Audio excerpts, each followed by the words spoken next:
Amici grigliocentrici, benvenuti a questa puntata di Aperitivo in Griglia edizione di Natale. Ripeto, edizione di Natale. Per un popolo come il nostro, abituato alle prime piogge d'agosto a precipitarsi a ritirare il grill nel capanno fino all'anno dopo, non credo esistano due concetti più lontani tra loro di barbecue e Natale. Eppure i paesi nordici ci insegnano di quanto riesce ad essere natalizio il cibo con un'accogliente e calda nota di fumo. Io però ci aggiungo che se studi giusto un pochino è possibile comporci un intero menù da lasciare tutti a bocca aperta, da realizzare interamente da solo e con un solo dispositivo. Io sono Marco Agostini e te ne voglio parlare durante l'aperitivo di oggi.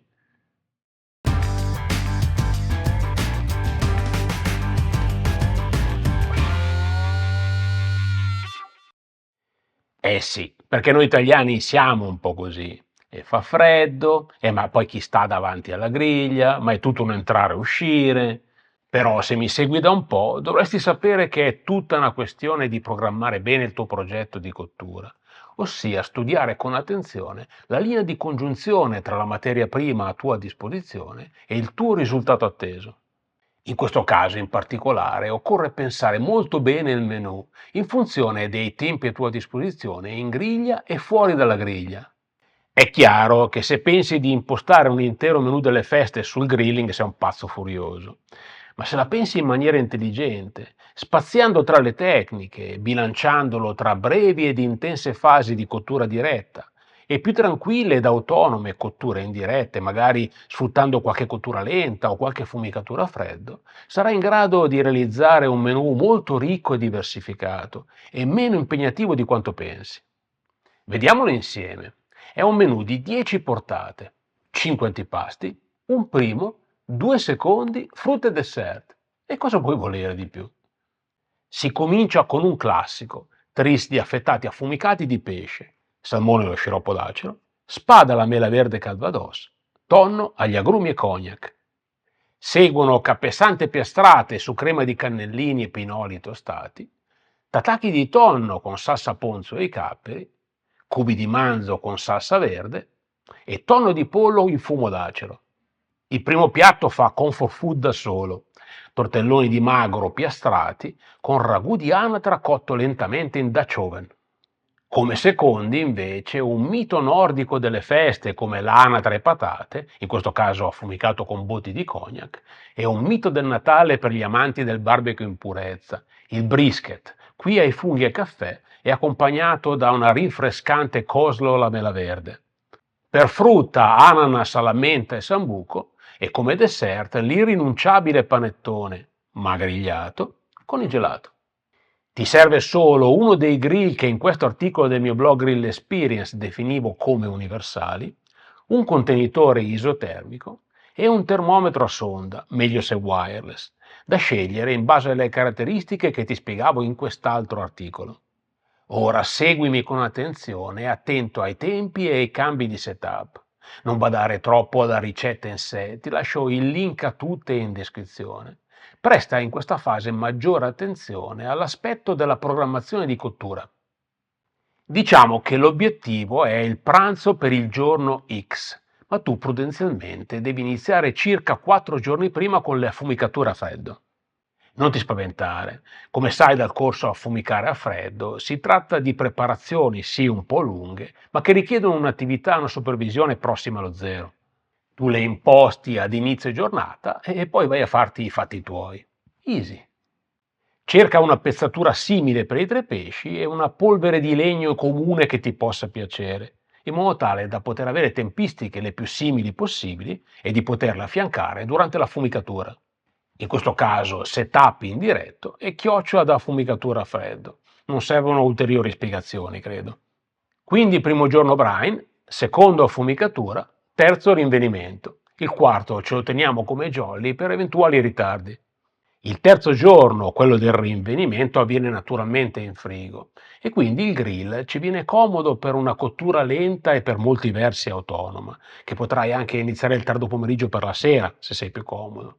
Il ragù di anatra in Dutch oven. Non appena pronto, ritiralo tranquillamente in frigo in una pirofila coperta. Il quarto giorno invece, quello jolly, lo dedichiamo anche al low and slow, per il brisket, il cappello del prete per i cubi di manzo e il pollo per il tonno di pollo. Se stai utilizzando un kettle, forse ti può essere d'aiuto questo articolo pubblicato sul mio blog Real Experience, in cui ti spiego come impostare un setup che simula il comportamento di un affumicatore da barbecue in purezza. Parti subito il mattino di buona lena e metti in cottura affiancata il pollo e il cappello del prete. Sono pezzi piccoli, ci metteranno relativamente poco per arrivare a bark e per la successiva fase di foil.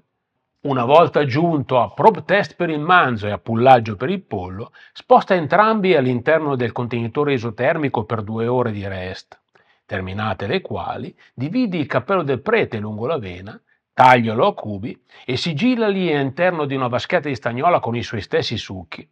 Poi pulla il pollo, condiscilo con olio e salvia come da ricetta e sigilla anche lui all'interno di una vaschetta, ritirando entrambi in frigo.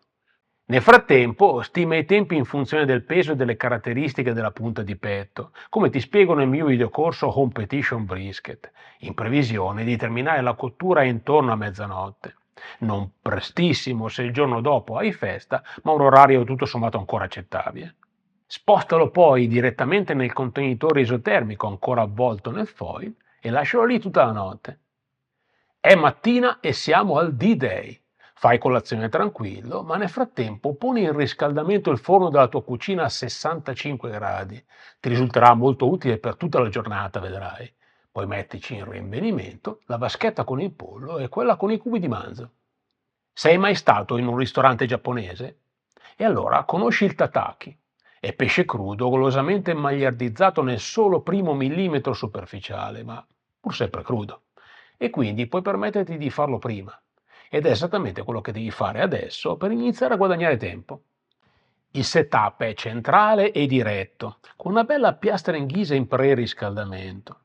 Fai scottare il pesce su tutti i lati e poi fallo raffreddare velocemente prima di tagliarlo a fette. È il momento ora di preparare prima il tagliere affettando i 3 pesci affumicati a freddo. Condisci il tataki con la salsa ponzu, condisci e lascia macerare la coleslaw e infine prepara in un pentolino la crema di cannellini per le capesante. Scoperchia a questo punto la vaschetta con i cubi di manzo, rigirali nei loro stessi succhi e lasciali asciugare ancora un po' in forno. Nel frattempo porziona il tonno di pollo e se vuoi fare il figo puoi anche permetterti a questo punto di aggiungere il fumo scenografico, se hai finger adatti. Spostati a questo punto in griglia e piastra velocemente su entrambi i lati le capesante sulla ghisa ancora calda. Aggiungile sulla crema di cannellini e porta tutto in tavola. E con l'antipasto direi che ci siamo. Prima di raggiungere i tuoi ospiti, però, ricordati di togliere la ghisa da calore per evitare di portarla a fumare e per rimettercela soltanto 10 minuti prima di quando desidererai servire il primo piatto.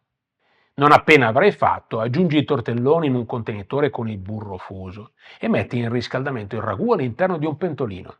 I tortelloni sono grandi e monoporzione e sono molto comodi per velocizzare i tempi di cottura, mentre come sai il ragù ripreso è ancora più buono che appena fatto.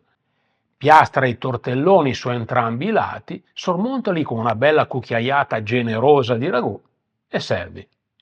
Ancora una volta però, prima di raggiungere gli altri, è ora di avviare la cottura dell'anatra. L'ideale sarebbe se avessi un bel girarrosto impostando un setup posteriore, altrimenti imposta una classica cottura in diretta a 2 punti laterali. Inserisci la sonda nel petto dell'anatra e posizionala in cottura con sotto la vaschetta delle patate. Dopodiché raggiungi i tuoi ospiti, ci vorranno circa 60 minuti. Nel frattempo che l'anatra cuoce, però, puoi servire il brisket. Se hai un buon contenitore isotermico, è possibile che tu abbia il brisket ancora tiepido. Dai un'occhiata prima, però. Se non fosse così, rimettilo in forno per 10-15 minuti a riprendersi. Quando il termometro ti avviserà che l'anatra è arrivata a target, se non avete ancora finito il brisket, spostala tranquillamente nel forno. La pelle è molto grassa, manterrà la carne umida e nel frattempo diventerà ancora più croccante. Terminata la cottura dell'anatra, puoi sfruttare il setup posteriore per cuocere al girarrosto l'ananas alla mente e sambuco, oppure il setup laterale nel caso di cottura in diretta. L'ananas non deve cuocere, ma semplicemente caramellare. Non è quindi particolarmente suscettibile sui tempi, adattandosi perfettamente ai vostri. Quando sarete pronti, taglialo a cubi oppure a carpaccio e servilo. Non resta che il dessert. Se non hai mai provato i profumi dell'impasto burroso del panettone riscaldato dal calore della griglia, è l'occasione giusta per farlo. Deve solo bruscare superficialmente, è sufficiente un calore dolce. Preparazione ideale per le braccia ormai morenti di fine pranzo. Ripristina quindi il setup centrale, grigliane qualche fetta e servila ancora calda con una pallina di gelato. Fai ancora in tempo a sfruttare qualcuna di queste idee per Natale, oppure a riproporlo integralmente come menù per uno dei giorni successivi, come Capodanno ad esempio. Devi solo avere l'accortezza di traslare il calendario dei tempi in occasione di un servizio serale, però il concetto è lo stesso. Io credo che ormai tu abbia capito come si fa.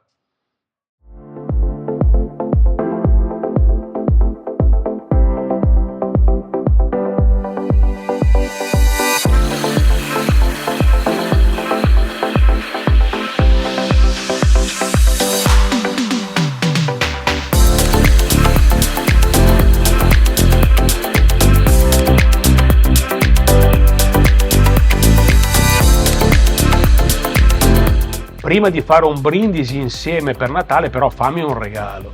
Iscriviti al canale e poi fanne uno a te. Ricordati di cliccare campanella, così sarai immediatamente avvisato al prossimo aperitivo. Se poi il video ti è piaciuto, regalami anche un like e scrivimi nei commenti di cosa vorresti che ti parlassi bevendo il prossimo drink. Ah, dimenticavo, quello di oggi è quello che considero il cocktail natalizio per eccellenza, un sidecar con caldo e avvolgente brandy. Se lo vuoi provare anche tu durante le feste, ti lascio la ricetta in descrizione. Cari grigliocentrici, vi auguro quindi con tutto il mio cuore un buon Natale, sperando, a maggior ragione in questo caso, di potervi contemporaneamente augurare anche buon barbecue. Cheers!